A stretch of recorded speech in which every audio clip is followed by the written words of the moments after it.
All right.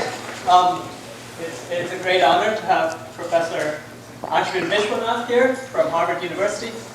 Ashvin did his PhD at Princeton with Duncan Haldane, and after a postdoc as a Pappalardo at MIT, he joined Berkeley as a professor for 12 years, and before moving to Harvard, he's made many pioneering accomplishments in the field of topological quantum phases, and recently he's been working on moire and highly entangled quantum spin liquids and non-Abelian phases of matter. Most recently, he was recipient of the 2024 Buckley Prize, and yeah, let's see what he has to say today. Let's see what he has to say. Yes. All right, thanks Trutap for the very kind invitation, and it's been a real treat to be here, meeting with all the people not seen in a very long time. Yeah, so I sort of want to tell you some rather broad set of thoughts on a very sort of maybe personal kind of roadmap that I had in thinking about quantum systems, quantum many-body systems, which I'll call quantum materials. The sort of the unifying theme has been some sort of topological ideas. Very often I thought I was working on completely unrelated problems for the longest time. But then, later on it turned out that these are just different aspects, different topological aspects of something that is more unified. So that was a real revelation for me, and I'll try to share that with you, mainly through giving you many examples which may seem somewhat different from each other, but I think they are ultimately connected. Okay, so the title of this talk is kind of mimics a famous kind of review that was written by Eugene Wigner called The Unreasonable Effectiveness of Mathematics in the Natural Sciences. So it's very important to reveal your sources these days. So I'm clarifying this title is not completely original. It has this, it's trying to make this reference. And in this article, he talks about many things. And in fact, some of the most interesting things he says are about solid-state physics. He was a pioneer in many areas, including condensed matter physics. And I'll sort of mention a couple of them as we go along. This is, of course, something we are used to by now. But maybe what has been very much more surprising for many of us is the appearance of topology, one of the most maybe esoteric branches of mathematics, and that too in condensed matter physics, which we think of as being very much down to earth, at least compared to some of our colleagues. On the one hand, you have ideas like this. This is Gauss's famous result. You tell me the curvature of a surface, I can integrate it and get you some global information that up to factors of 4 pi is an integer. Okay, he had many results. He apparently called this his most amazing theorem or something like that. And on the other hand, we have phenomena taking place in crystals, electronic systems these days, in more synthetic materials, but things of great complexity involving real-world degrees of freedom and complexity and all kinds of things. How come there are these connections? And the aim of my talk, at least partially, will be to point out some of the reasons I think we have this kind of connection appearing. Okay, so let's get started. This is kind of the outline of my talk. The different kinds of topology. It's even unclear whether we should sort of combine them all together with the same word. But I think of late we have seen all kinds of connections between these different subfields. So we'll first start with the topology of non-interacting electrons, tell you about strong interactions between electrons leading to new kinds of topology. And finally, I'll talk about something that many of you may not even call a quantum material, a synthetic system where you can actually do measurements and how we can get states that are somewhat hard to access in other ways. Okay, so in fact, in that article by Wigner, one thing he points out is what an amazing thing it is that free electron physics, or essentially free electron physics, does such a good job of explaining all kinds of physical systems that we have, metals, semiconductors, and insulators. And he kind of returns to this theme a couple of times in the article. Okay, but we'll start with that, and then we'll talk about things which have, more intrinsically interacting phases. Okay, so by the way, feel free to ask questions during the talk. Maybe I'm going to regret this invitation, but yeah, feel free.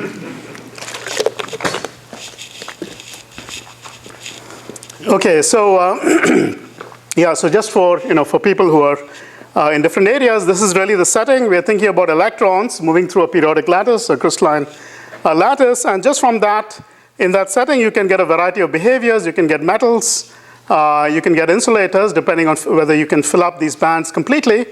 And you can sort of think of these insulators, if you like, or these electrons moving in a crystal, as a sort of artificial vacuum. Okay, so you've essentially modified the properties of the electron moving through your crystal, and it can give you, properties that are different from that of free electrons moving through the vacuum. And we know this has been, utilized to great effect. In the past, people actually used electrons moving through the vacuum in vacuum tubes, and you could do all of the, have all of the functions that we now have in solid-state devices, in transistors, for example.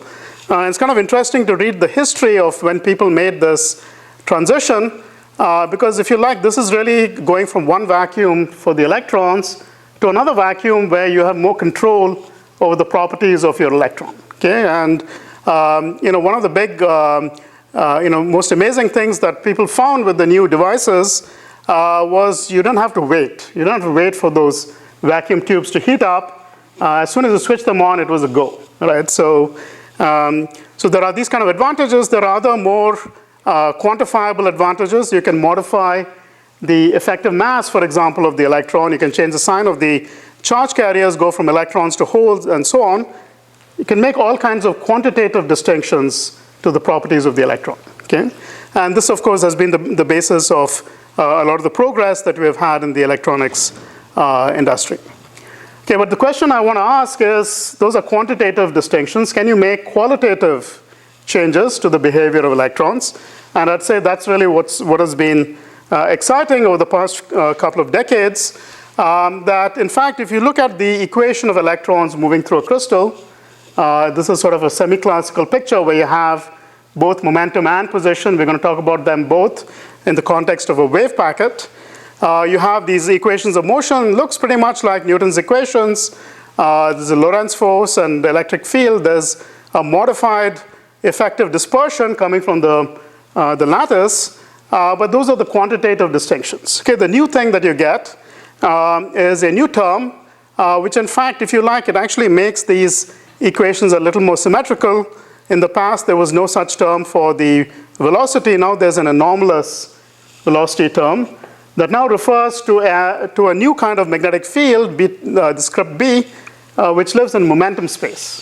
Okay, and this is really the buried curvature, the fact that the electronic bands are varying in a particular way in momentum space, and it adds to the equations of motion of the electron. Okay?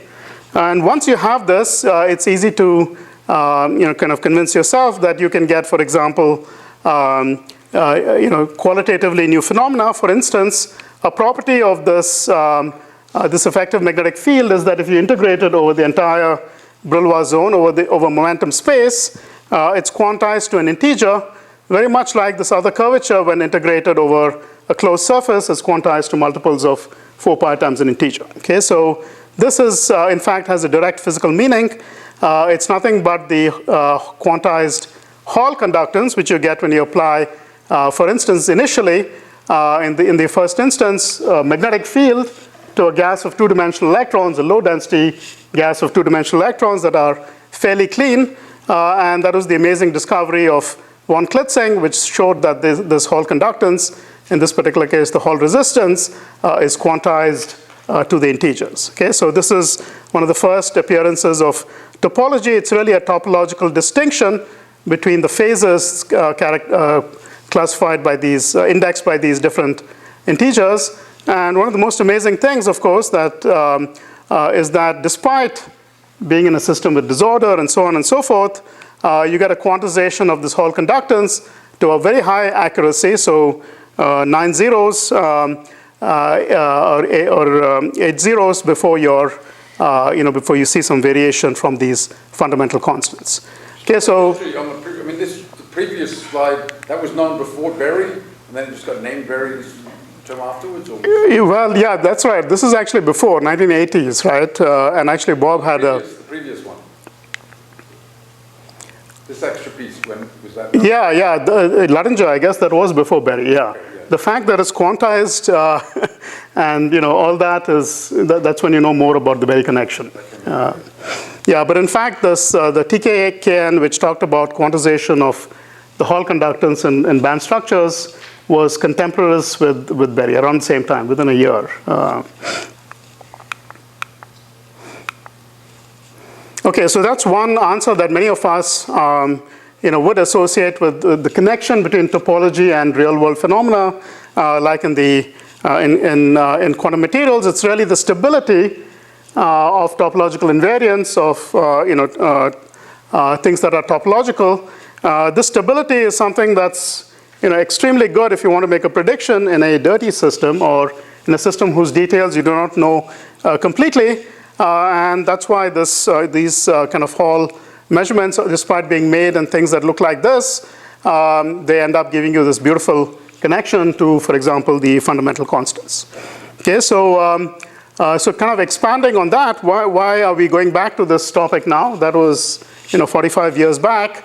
Well, there's been a new sort of revival of many of these ideas, from both from theory, but also especially, I'd say, from materials, where now instead of going to the limit of high magnetic fields and low density of electrons in a sample, you can find this in materials. For example, this particular material, which shows the same quantization, even in the absence of a magnetic field with a high density of electrons, shows this quantization, and depending on how many layers or how many stacks of these you have, you can get the different integers corresponding to these different kinds of topology. Okay, and there are many other examples, and many people contributed to this, especially these two people. Many other examples of two-dimensional and three-dimensional topological phases. Okay, I won't talk too much about these topological insulators, but again, it forms a corner of this topological space, which has sort of been the inspiration for a lot of the developments that I'll talk about later. Okay, instead, let me point to a different aspect that you can notice when you look at these semi-classical equations. So he said that adding this anomalous velocity term gives you a new term in these equations of motion that make this more symmetric. You have something like the Lorentz force. But there's one important distinction between the magnetic field of the Lorentz force and this effective magnetic field in momentum space. So let's imagine a three-dimensional crystal. So these are both three-dimensional vectors.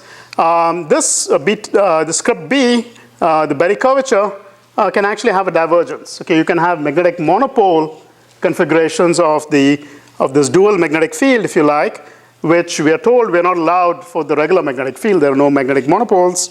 So you can have a divergence. You can have sources and sinks of this magnetic monopole that can be separated in the Brillouin zone, in the three-dimensional Brillouin zone. And you can ask, what are the new phenomena associated with that? Okay? And this has a long history going back to Hermann Weyl, I guess, Cornelius Herring, and so on. And what happens is that you necessarily need the bands to touch at these points in the Brillouin zone, and you end up getting a dispersion that is linear in the momentum. This is sort of the most simplified version of that dispersion, just the Weyl equation. So essentially you get Weyl nodes corresponding to these band touching, these magnetic monopoles in momentum space. Again, because of the stability, the fact that it's a topological defect means you can't get rid of it. You can change parameters, you can move them around the Brillouin zone, but unless they annihilate, you cannot get rid of this monopole, anti-monopole pair. So it's sort of a stable topological phase despite being gapless, despite the gap closing, in contrast to the earlier examples we gave. Is it stable to disorder? That's a good question. So one of the ingredients we sort of assume over here is that they are separated by momentum. Yeah. So strictly speaking, you want to be really strict, you need a symmetry, which is translation symmetry, in order to keep them apart. Now, it may be that in some effective sense, if the scattering between the two nodes is weak, the effects of disorder are going to be weak. At least, at the very least, there's a separation of scales. The scattering rate for electrons around one node is going to be larger than that between the nodes. So all of the experimental things I'll talk about related to probing this lives off that scattering, the ratio of those scattering rates being large. But it's a good question. Is there an in-principle distinction between this and a regular phase of regular metal in the presence of weak disorder? If I give you something, if I give you some kind of statistical symmetry of scattering between these 2 points, I don't know. I think that's an open question. Okay, so one of the questions you can ask, this is a question that Hermann Weyl could not ask. You can ask the question, what happens if you go to the boundary of your system? So, of course, Hermann Weyl was thinking of linearly dispersing fermions as a fundamental equation for some massless particle. Here, we can certainly ask the question, what happens when you get to the boundary of your crystal? The fact that you have this interesting topology in the bulk of your system, does it give you any kind of surface states or something interesting that allows you to go from the inside to the outside? And one of the surprising things is that, from what you know here, you can figure this out. All the momentum points inside between these 2 points are actually, if you think of them as two-dimensional slices, they have this quantized Chern number. Outside, they do not. So these will be associated with edge states. These are the edge states that give you the quantized conductance. But these edge states only extend between these 2 planes which intersect these magnetic monopoles. Okay, so you get a Fermi surface, if you like, on the surface. But it's an open contour. It doesn't close on itself, unlike all the other Fermi surfaces that we know. Instead, at these endpoints, it sort of drills through the bulk and meets a partner at the opposite side. Okay, so if you like, as you build up this three-dimensional material, you take something that has a valid or a legal Fermi surface, and you pull the opposite parts of the Fermi surface to the opposite sides of your sample. Okay, so that's some of the new phenomena that you get when you have this kind of gapless topology. Okay, so a nice thing about these kind of materials, if you can find something that realizes this, there are lots of experiments you can do in the bulk of the material to try to see these kind of properties instead of things that are solely restricted to the surface. Okay, so the key, of course, is to find materials and to be able to diagnose this topology. So this took a little bit of a while, but people eventually found examples in materials. So this is an example of a pair of Weyl nodes in a material that breaks inversion symmetry. You have to break either inversion or time reversal symmetry to get these Weyl nodes. And this is ARPES experiments on the surface, where you see these Fermi arcs. Of course, at this point, it's not completely clear these are Fermi arcs, but there are some consistency checks. You can compare it against ab initio theory that actually tells you there are 2 pairs of Weyl fermions that line up to this point on the surface. There should be a pair of arcs emanating from there, and those correspond to the inner and outer things over here. Even the detailed form of the surface state seems to match the DFT predictions fairly well. So that gives you some more faith in this identification. There are also STM experiments looking for these Fermi arcs and so on. So there's kind of a web of experiments which seem to give you reasonable confidence that this material is actually has these Weyl points. There are also ones that have time reversal breaking. I'd say the evidence here is not as good as for the inversion breaking, but again, it's based on ARPES, looking at the bulk electronic structure and trying to look for these Weyl nodes. Okay, the surface is not as well characterized in these cases, and I think people are still trying to find the ideal material, the material where you have a pair of these Weyl nodes right at the chemical potential. They're well separated in momentum so that they give you a large Fermi arc. Okay, so there's really an interesting materials challenge out there to get very good examples of these Weyl fermions. Okay, but when you have that, what are the new phenomena that you can try to look for in these systems? Well, here's a very interesting one that was proposed a long time back. Nielsen and anomia, and then revived once this whole business of Weyl semi-metal was revived. And this is, the phenomenon itself is manifests as a magnetoresistance. You apply a magnetic field, you measure the resistance as a function of the magnetic field along and perpendicular to the magnetic field. And what you expect is that the magnetoresistance is, you have the conductance increase in the direction of the field. And at least one contribution to this appears from the chiral anomaly, the fact that when you apply a magnetic field, you get quantization of these Weyl fermions, you get chiral modes that move along and against the field. And in that situation, those chiral modes are protected. They're protected as long as electrons don't scatter between the opposite Weyl nodes. So in the ratio of that, when the scattering time between Weyl nodes to intra-Weyl node scattering, that ratio becomes very large. You expect a large magnetoconductance, increase in the conductance as a function of magnetic field. Are these periodic in 1/b oscillations? Or? No, so these are not oscillations, just magnetoresistance. Wait, you're talking about this part? That, yeah. That I'll come to. I'm still stuck at the left half of this panel. Okay, and now of course the worry is there could be many other effects that the resistance along the field could be pulled down.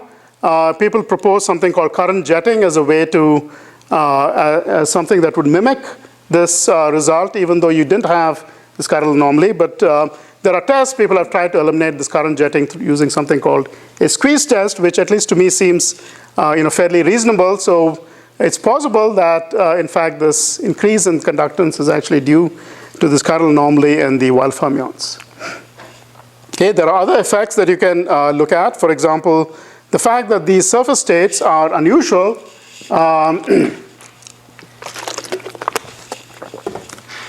The most direct way that people look for surface states is through quantum oscillations. So this is a surface state. This is a Fermi surface. Sorry, the most direct way people look at Fermi surfaces is through quantum oscillations. And this is the most unusual kind of Fermi surface where half of it is on top and half of it is in the bottom. What does one expect for quantum oscillations over here? And again, over here, the trajectory of the electron in a magnetic field will execute the quantum oscillation on the top surface and then be transported through the bulk to the bottom and then back to the surface. And in fact, the chiral modes in the bulk are the ones that supply this conveyor belt between the two. You're asking about the frequency. So there is a 1/b. The frequency of these oscillations is essentially the area of the projected Fermi surface. And then you can ask, what is the fact it travels through the bulk to do this? Where does that appear? That changes the phase of your oscillations. So if you had a system where the thickness was varying, surface states were more or less the same, thickness was varying, the change in the phase would wash out these oscillations. And there are other effects like that you can predict, which seems to be consistent with these quantum oscillation experiments by Philip Moll and James Analytis. This is the rectangular geometry where it's a thin slab, it's a 100 nanometer slab, which they can make using this focus ion beam. They see this extra surface contribution for the rectangle, but not for this triangular one where the aspect ratio is changing as you go through the sample. Okay, so that's consistent with this quantum oscillations. It's, of course, there could be other things that are happening when you make the triangle and so on, but it will take more careful experiments to really. What compound these were? Oh yeah, so this was sodium. This was cadmium arsenic. So that's a Dirac semi-metal. But you expect similar things to happen in the Dirac semi-metal. You have two Weyl nodes with the same momentum, but with different angular momentum. So there, the ratio of scattering rates is coming from the fact that flipping the angular momentum is going to be a weaker effect than scattering within the same angular momentum. Okay, at least for certain kinds of scatterers. Okay, so there are other phenomena that people have seen in these materials that are magnetic Weyl candidates. So this is an example. This is from cerium, aluminum, germanium, where you see this is you could say the magnetoresistance as a function of changing the angle of the in-plane magnetic field. And you see there's an extremely sharp feature at these particular angles. which was theoretically explained in this paper with Leon Belens and others, to be related to the fact that you have domain walls, and while fermions, they cannot really transmit through these domain walls, because on the opposite side of the domain wall, the chirality of your Weyl node changes. Okay, so that's certainly one way in which this could occur. Even any drastic change to your band structure from one domain to the opposite one could give you a reduction in the transmission that becomes very sharp when this field is aligned in such a way that you get a lot of domain walls. Okay, a certain symmetry axes where your field does not select the kind of domain, and then you get a lot of domain walls, and then you get this spike in the magnetoresistance. Okay, there's also nice work in Ziek Shen's, by Eric Ma and Ziek Shen on this candidate, Weyl semimetal candidate, the pyrochloroiridates, where they see this domain walls that are conducting, essentially. You have a matrix where the domains are, have high resistance, but the domain walls are conducting, which again is something that you would expect in these systems. And I'll talk a little bit about this later. It's a possibility that you could use some of this physics, the fact that changing the direction of magnetization controls the Weyl nodes, the fact that you have a magnetic field control over that, which then affects the transport properties, that could be very useful if you're trying to make a magnetic memory. Okay, so we'll come back to that towards the end. Okay, but this is just to make the connection between some of these topological ideas and actual measurements, phenomena that you can see or people are looking at currently in experiment. Okay, so maybe another answer I could try to give to this question, why is topology so effective? At least to me, the big revelation has been many things that I thought of as being different are somehow connected by this web of relations. Okay, so just to take the example of this topological semimetal, these Weyl semimetals, there are different ways of viewing this. We thought of this in one fashion as, there's monopoles, magnetic monopoles of the Berry curvature. You can also think of this as a transition between regions that have churn 0 and churn 1 as a function of this third momentum. So a transition point, phase transition point, but now as a function of momentum. You can also think of this as, if you literally had a phase transition in a three-dimensional system, tuning parameters between something that is a topological phase in 3D and a trivial phase, intermediate state would be these topological semimetals. Okay, so this kind of web of connections, there are others as well that one could think of. The single Weyl node is the surface of a four-dimensional topological insulator. Maybe that's kind of going a bit off the what we conventionally think about. But this kind of web of relations really gives it, any one discovery you make over here has kind of a cascading impact on many other things that, and you sort of revise your understanding of a whole bunch of things that you previously knew. Okay, so now let's turn from this free electron physics to a situation where interactions are important, for topology. We focused before, this is again the quantum Hall effect trace, function of magnetic field, and this is the Hall resistance. We focused before on these places where you had the integers, but of course there's this whole set of fractions, and these people were instrumental in figuring all of this physics out. You may recognize one of those people there in the photograph. Daniel. Daniel, yes, Daniel, exactly. That's the right answer. Okay, and the platform that I'd like to think about is graphene. Okay, so as you know, graphene, it's really flaking off sheets of carbon from your pencil tip, and you can make all kinds of things out of graphene. You can roll them up into nanotubes.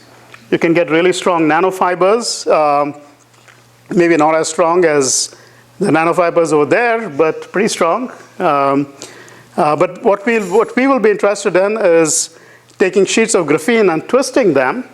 Okay, so this is really the setting where you get a new lattice. You have the lattice of carbons, but once you twist them, you get a new lattice, which is the lattice of this moire.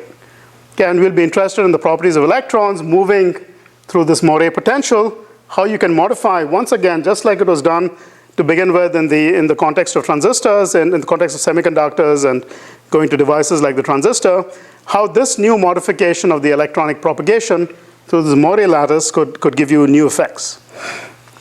Okay, and so this is kind of the setting. You have twisted graphene. The twist angle is about 1 degree. This is where theory predicted that the electrons moving through these pair of graphene sheets, the 2 layers of graphene sheets, will end up giving you an isolated band. Okay, a band very close to charge neutrality, so you don't have to add many electrons to get to it, which is pretty flat.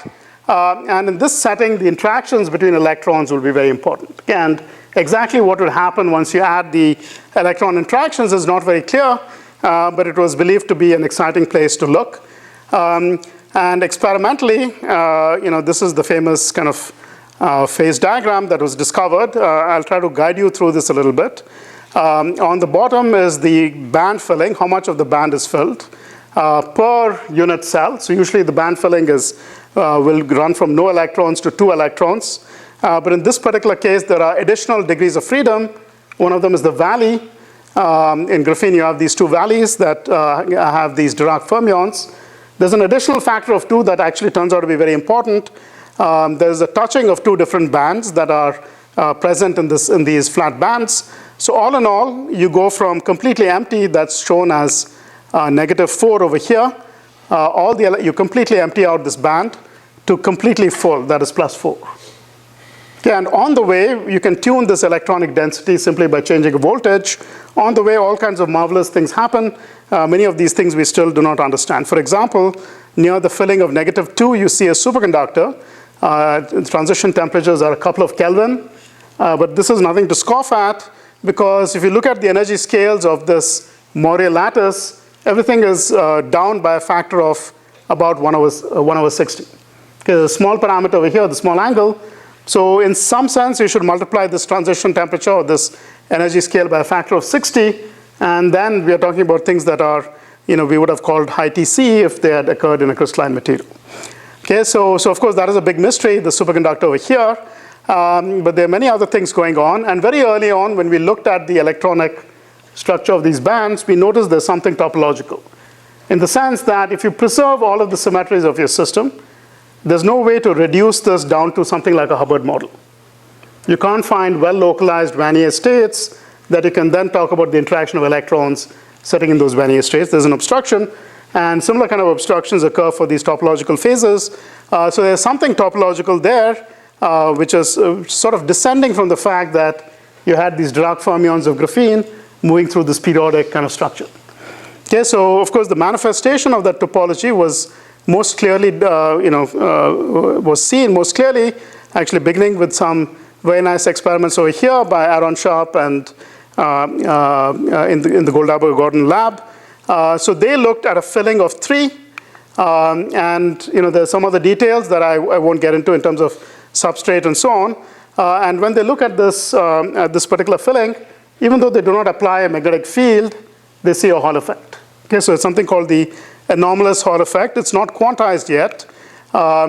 And in subsequent work in the Andrea Young's group and other people, they began to see signatures of this quantized anomalous Hall effect in these systems. Okay, so this is a system where this is somewhat different length scales than what we talked about before for these materials that showed the quantized anomalous Hall.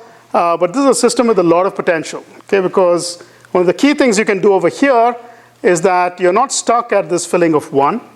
Okay, just like in the Landau level case, you can vary the filling. Okay, you can explore other fillings and see what happens. Okay, so this is a case of spontaneous time reversal breaking leading to the quantum Hall effect in these structures.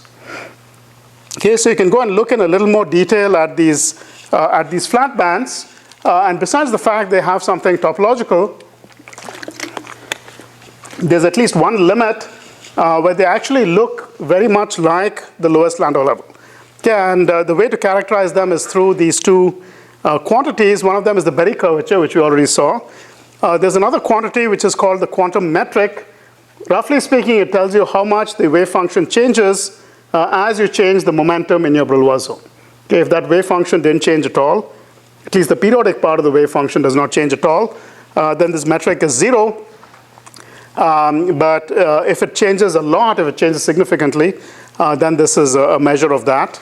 And the special property of this band, which is also shared by the lowest Landau level, okay, not just any Landau level, but the lowest Landau level, is that this quantum metric follows the Berry curvature. Okay, they're not uniform.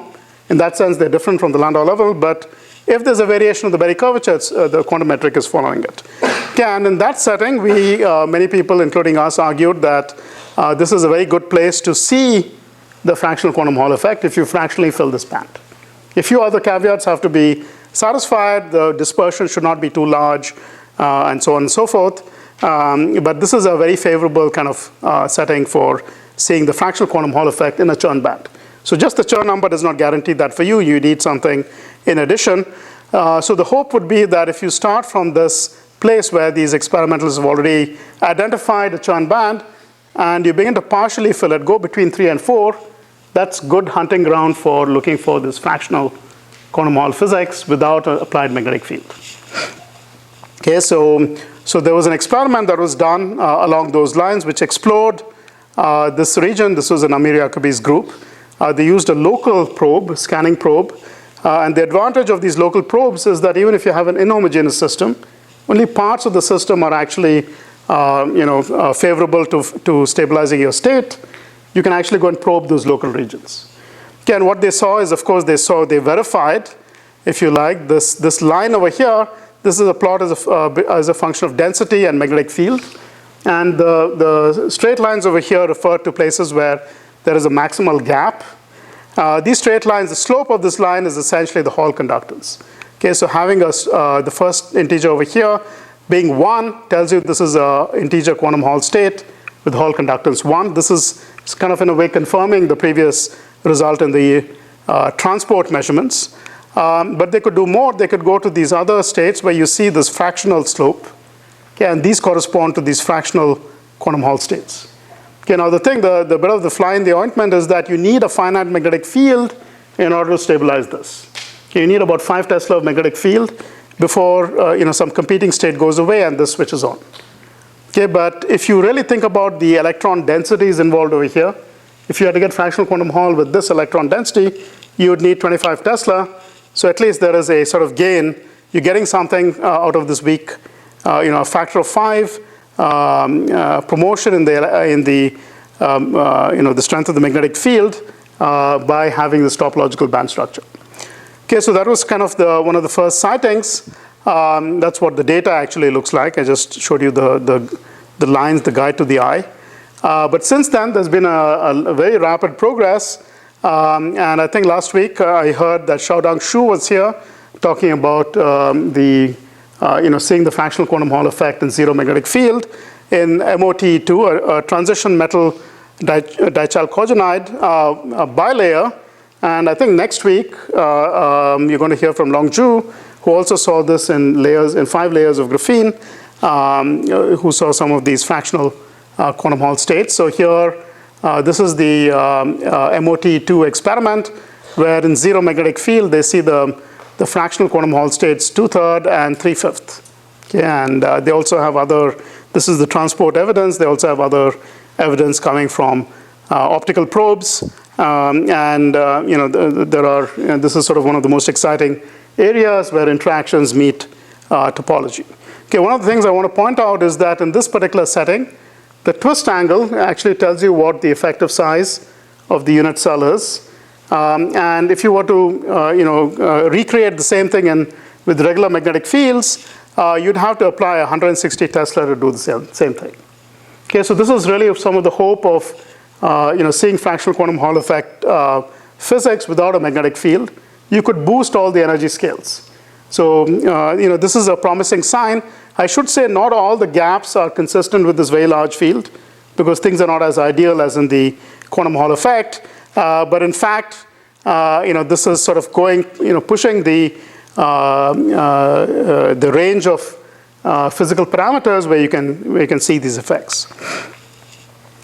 Okay, so one of the most exciting things about these kind of states, which has been known for a long time, since the 80s, is that the excitations in the bulk of the state, so there's new physics even in the bulk, not just at the edge. You have new excitations, new kinds of excitations, and they carry both fractional charge and fractional statistics So for the two states we talked about over here, 2/3 and 3/5, you have a fractional charge of 1/3 and 1/5, respectively, 1/3 of the electron's charge, and a fractional statistics of 1/3 and 1/5, interpolating between the bosons and fermions. Okay, so the really anyonic statistics, things that interpolate between these two limits. Okay, so maybe this is sort of a another point to make. The intrinsically new phenomena, things that are completely quantum. Okay, that there's really no classical analog, new excitations that have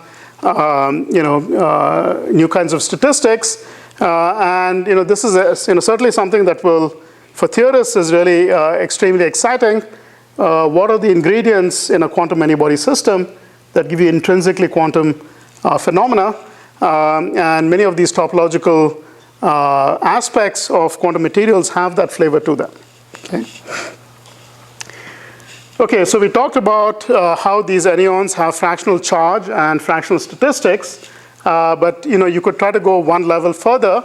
You could ask, is there a way that we could try to fractionalize not just charge and statistics, but also information? Okay, so imagine you had a quantum bit, a two-level system. Okay, we think of this as the basic unit of information. Could you actually break up this bit into two pieces, for example, or many pieces, but let's say two pieces, where only when you bring these things close together can you read out the quantum information. Okay, and I've drawn this with a string attached because whenever this implementation occurs, you've got to keep track of these strings. So if you take this, break apart this bit and take it around some trajectory, you've got to drag these strings around, and in a way, these fractions of the qubit will remember the trajectories they took. They'll have some kind of memory, and you could use that perhaps, or at least it would be a very cool effect for you to see. Okay, so that'll really be this last part of my talk, how we can get these kind of excitations, this kind of topology, which I'll call non-Abelian topology, but to get it in a different setting where we have a lot more control. Okay, I should say there are ways to get this even in the quantum Hall effect. They're very promising kind of states, but I'll try to kind of take a bit of a diversion over here and talk about creating it from measurements. Okay, so in the different parts of this talk, we talked about three different kinds of systems, things that are solids, atomic scale stuff. We talked about the Moire scale, or if you like, the quantum Hall physics. That's somewhat intermediate. And if you think about length scales, the solids are really down here. Angstrom scale, the separation between the electrons. The Moire or the quantum Hall, I'd say tens of nanometers. Those are the kind of magnetic fields we can manage. And that's kind of the twist in these Moire systems. And as you go along this axis, in some ways it's worse to go along this axis because energy scales go down. You have fewer of these particles to play around with, but you have more control, right? When you go to the quantum Hall or Moire limit, you can change the density of electrons simply by changing a voltage. You have all kinds of knobs in your hand, and we can kind of go one step further, go to even larger scales where you have really an ultimate degree of control, which is in these quantum platforms. Okay, you have platforms which are qubits. They are two-level systems, spin up or spin down, and you have a control over each and every one of them. This kind of control is unthinkable in the limit of solids, but even in this limit over here. Okay, where the way you control the system is simply by cooling it. You pick the right kind of interactions, you cool it, you get to the ground state, and there, if you pick things right, you get interesting and new kinds of physics. Here, we'll really have control at the single quantum bit level. Okay, but there's a price to pay. You're going to only have a few of these qubits. It's not really clear it's a many-body system when many is like 20 or 30. Okay, but it's still something interesting to think about and interesting to explore phenomena there and see if there are some ways we can work our way backwards towards length scales and systems that we are more interested in. Okay, so here's a way to try to make anyons in these kind of quantum platforms.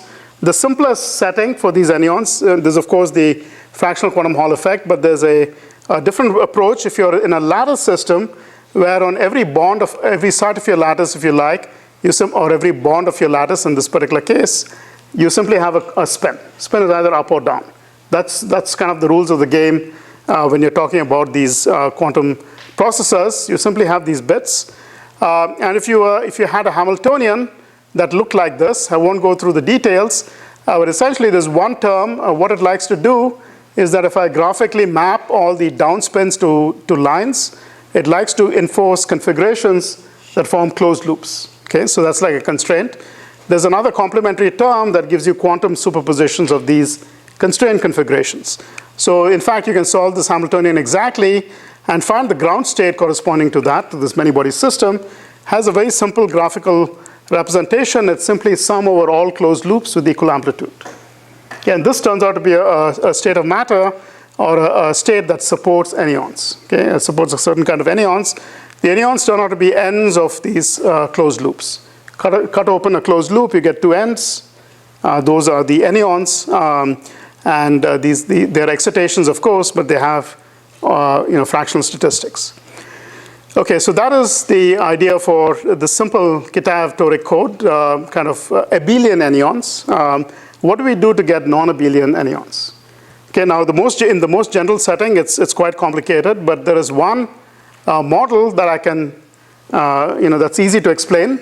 There's a very simple twist on the rules that we had before, the graphical rules we had before, modifying those abelian anyons, the state that supported these abelian anyons, to one that has non-abelian anyons. Okay, so there are two things you have to change. The first is we'll need loops with three colors. Okay, so we have a lattice. There are loops of three colors simply corresponding to three different sites in your lattice, if you like. Okay, and I'm going to demand that these loops are closed. Okay, so again, we're going to make a superposition of all possible closed loops with these three colors. And the second distinction is that we're going to enforce a new rule. Okay, they're all going to have the same amplitude, but the phase that we're going to attach to these configurations is going to pick up a minus sign every now and then. And it's going to pick up a minus sign when loops of two different colors intersect, and a loop of the third color encloses that intersection. Okay, that modification, you can show this state that you get. It's a ground state of some gapped Hamiltonian, and the ends of these loops are anyons, but they're actually non-abelian anyons. Okay, you have non-abelian anyons in this particular model. It's called a D4 quantum double. You don't really need to know the details, but this D4 refers to a particular group that's non-abelian. Okay, so this is the kind of state we'd like to create, and once we create it, we'd like to see what we can do with it. Okay, can we use the anyons in this model to actually show that they have non-abelian properties and whatnot? Okay, so to do this, we need some hardware that can support this kind of thing, and this was actually the only one that could do it for us. So it's the qubits here are ions. So because they're ions, you can grab hold of them and move them around. The actual physical setup of these ions is on a racetrack. It's like a one-dimensional architecture. So the actual physical layout makes no difference over here because they simply do not interact when they're on the racetrack. Okay, so even if they're closed, they don't interact. The quantum bits don't interact. The way they interact is being brought to certain interaction zones. You bring them together, and by using a pulse of light, you can apply a well-defined gate. Okay, you can either make single quantum bit gate, or you can bring a pair of them together, make a two quantum bit gate. You can also measure qubits. You can measure a single qubit at a time if you want. Okay, just measure one and leave all the others in a coherent state. Okay, now this turned out to be very useful for us because we had a prescription to create the previous state that I talked about using measurements. So what you do is you measure part of your system, leave the rest of it coherent. Based on the outcome of measurement, you go and change the system. And in that way, there was a protocol we figured out to get to that D4 state. Okay, so this is sort of an unusual way to do time evolution. You think of time evolution usually as via the Schrodinger equation.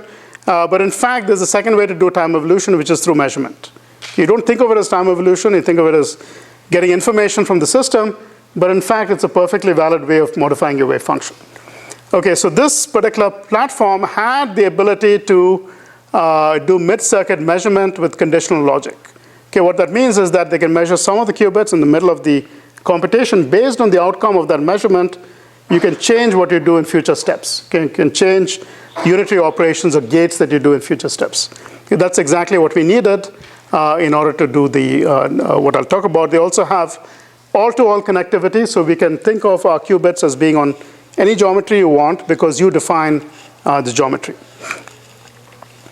Okay, so I won't go through the details of how this is done, just show you the result. It's basically a measurement-based scheme. What you do is, what I'm showing you over here is the measurement of stabilizers for 27 quantum bits. Okay, so the stabilizers are things like I showed before for the toric code. They're a little more complicated over here. Okay, so for this stabilizer is very simple, product of z's around a triangle. This one is a little more complicated. It's product of x on 6 of these sides and some quantum gates in between. Okay, but you can prepare the state, and if you get the right ground state, you should report 1 for all of these stabilizers when you go and measure it. Okay, and this is the result for all of the stabilizers. It's kind of got the obvious coding, and the thing to notice is all of them are close to 1. Not exactly 1, of course, because there's all kinds of noise and stuff like that. But the fidelity per site is fairly high, so you've gotten pretty close to the actual ground state. The overall fidelity is about 75%, overlap of the ground state you got and the one you really wanted. Okay? So this is good enough for us to start working with, checking whether the excitations of the system have this weird property that you can take things around and see if they have this non-Abelian kind of statistics. Yeah? You say the overlap, that's for this finite size system. That's right. Yeah. It's that many sites Yeah, it's this thing to the power of 27. is 75%.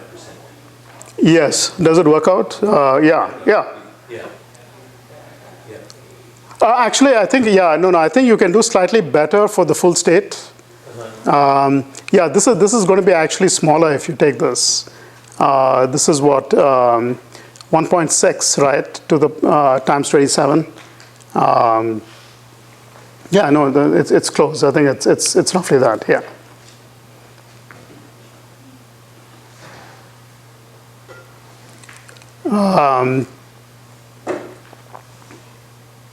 Yeah, so one way to think of these excitations is really in terms of, this non-Abelians, but there was another way to think about it, which I kind of like, which came up in this article. Think of them as particles that actually remember their past. Okay, so if they take certain trajectories, the quantum information or the state of these particles at the end of it knows what trajectory it took. Okay, so can you do an experiment that reveals that fact? Okay, so if you had just Abelian anyons, the only thing they can detect are links like this. Okay, so an E and M particle of the toric code that I talked about, the two excitations, they have a relative minus sign. Or even if you think about the other Abelian anyons in the fractional quantum Hall effect, the thing that they're really sensitive to is linking between two loops. And the way you read this loop is as a function of time. You can think of creating a particle-antiparticle pair, taking it around, and then fusing it back. And during this process, you can intersect or braid with another particle, and then fuse them all back and go back to the original state and ask whether the many-body state has picked up a phase. Okay, and you get that phase for these Abelian particles. But now what about these non-Abelian particles? Now, of course, they can do this, but actually it turns out they can do more. Okay, so here is a space-time trajectory where there are 3 particles, and it's called a Borromean ring. And by that, what we mean is that these are 3 circles. So this is sort of a simplified picture of that. 3 circles that look like they intersect, but actually they don't. If you cut any one of these 3 circles, then you can separate the other 2. There's no obstacle to separating the other 2. Okay, but altogether, the 3 are linked together. So this is sort of the configuration of loops that will not be detected by Abelian anyons, right? But because no 2 of them are regularly linked, but they could be detected by these non-Abelian particles. Okay, and in fact, for our non-Abelian anyons, if you pick them correctly, you expect a phase factor of -1. Okay, so the question is, if you do this experiment, can you see this phase factor of -1? Okay, so that's what they did. So I won't go through the steps, but essentially what you can do is you create, using unitary operators, you create pairs of particles, And you can take them through this Borromean braid, even on this small size system. You can have another process where you don't actually do the braiding. You take them in loops, but you don't actually do the Borromean braid. You can control which of these two you do depending on the state of an ancilla qubit. If it's 1, you do the Borromean braid. If it's 0, you don't. You start with the ancilla qubit in 0 plus 1. So in some sense, you do like a double slit experiment. If there's a relative phase between the two, at the end of the day, the ancilla qubit will disentangle again, but be 0 minus 1. It'll flip over. And you can go and measure the ancilla qubit. Okay, so that's what you need to do. And essentially what you get is a phase that looks like this. There's also an amplitude part, which I didn't talk about. There's a phase, and it's pretty close to the theoretical phase. Okay, so I see Thrithap is standing up, so let me conclude with some future directions. So I talked a bit about possible applications of these topological phases in the first part. There are some materials where, sort of completely switching topic, some materials where the anomalous Hall effect is much larger than the magnetization. These are actually some of these topological candidates. I think that's a good practical way to talk about these topological semimetals. They are materials where the anomalous Hall effect is much bigger than you'd expect from the magnetic moment, okay, because there is another contribution to the Hall effect coming from separating the nodes. And having that property is actually quite useful. If you have magnetic memories, the small magnetization doesn't affect the opposite bit. Okay, so I think that's an area very worth exploring. Can we realize entirely new kinds of fractional quantum Hall states in moire? So right now we're trying to mimic the Landau levels, do that. That's still novel for us.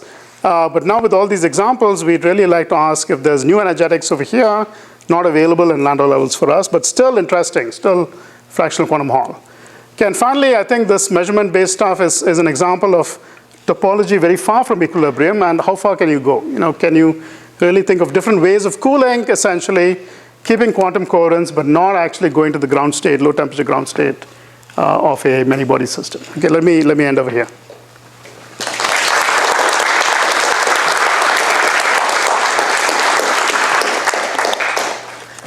Thanks, Ashvin. Any questions? Actually, I have one. Yes.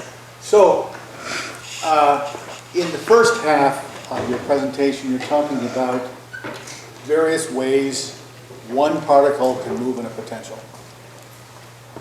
And then you transitioned to broken symmetry issues. And they play a big role in these ideas one has for topological measurements. Now,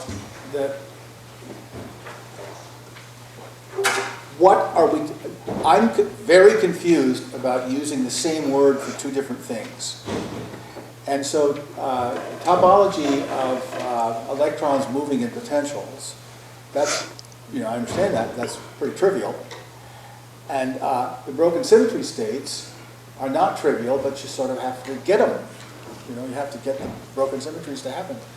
So where's this field going? Is it going towards new kinds of ground state degeneracy, or is it going to find new ways of making band structures? So just to make sure I understand, when you say broken symmetry states, for example, the quantum anomalous Hall is a broken symmetry. Yeah. I would say that is broken symmetry combined with band topology.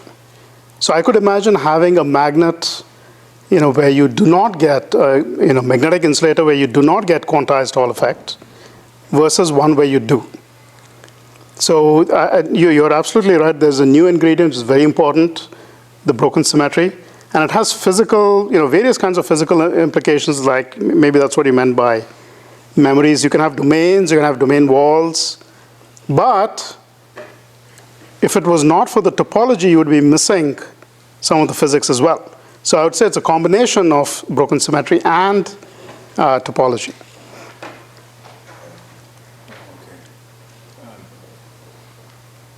I'm just trying to figure out where the money is. That's all. I think it's in broken symmetry. Yeah, no, yeah.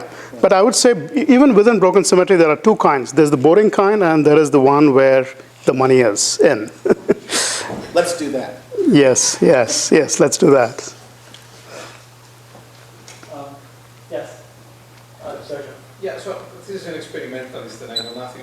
condensed matter theory. Thanks for the talk.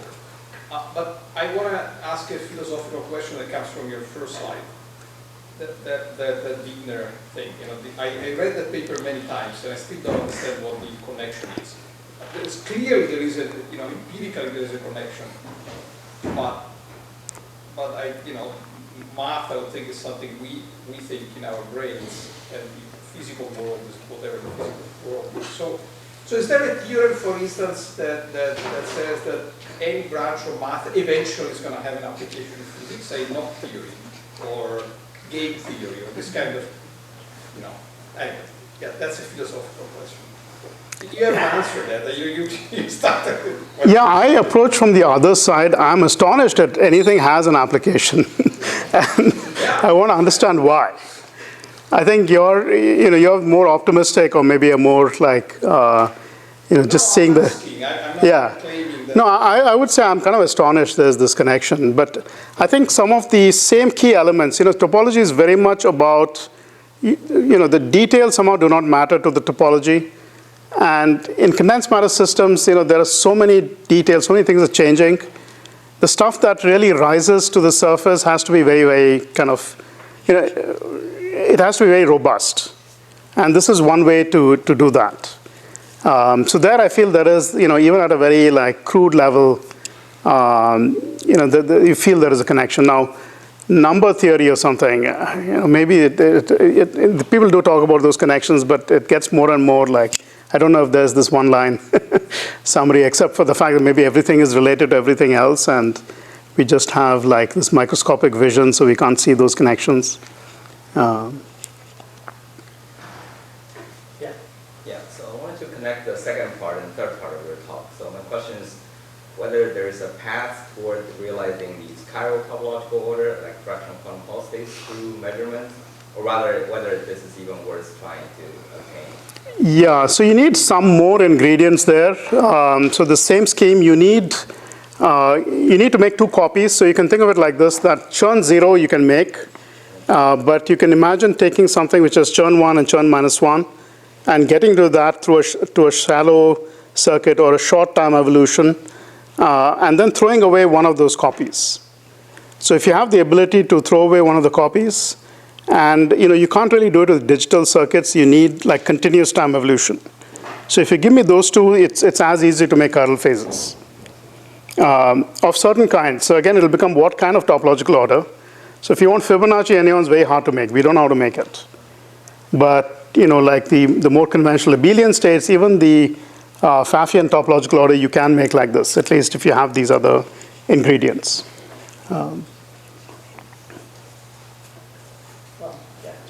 Yeah, so I really enjoyed your talk. So one other aspect of topological fields that makes it robust is that you always have a bulk gap. And I feel like then, in a certain sense, that's kind of doing the law of the work. It explains why you don't have to worry about a lot of other effects, like finite energy effects, for example, as much. But I guess kind of following this line of reasoning, do you expect there's any hope for developing topological physics to be used on gapless states of matter, or do you think that's kind of impossible a priori? Well, actually, we did talk about gapless phase of matter, the Weyl semimetal, for example. And there, if you like, the stability is inherited. Okay, if you like this way of thinking, you can think of that gapless thing as the boundary of a higher dimensional gap thing. Not quite, because it's not completely anomalous. It's got this opposite Weyl node. But if you're allowed to focus on one of them, it has certain anomalies, certain properties that are robust because of this connection, because of the surface state kind of picture. So there are gapless things in topological phases, the surface states. And they're completely determined by the bulk of not completely, but many aspects are determined by the bulk. And those aspects, things that are controlled by these robust aspects, you can get at from topological reasoning. So one very nice connection has been the half-fill Landau level with particle hole symmetry related to surface states of three-dimensional topological phases. Yes, thank you. All right, let's give Ashvin another round of applause.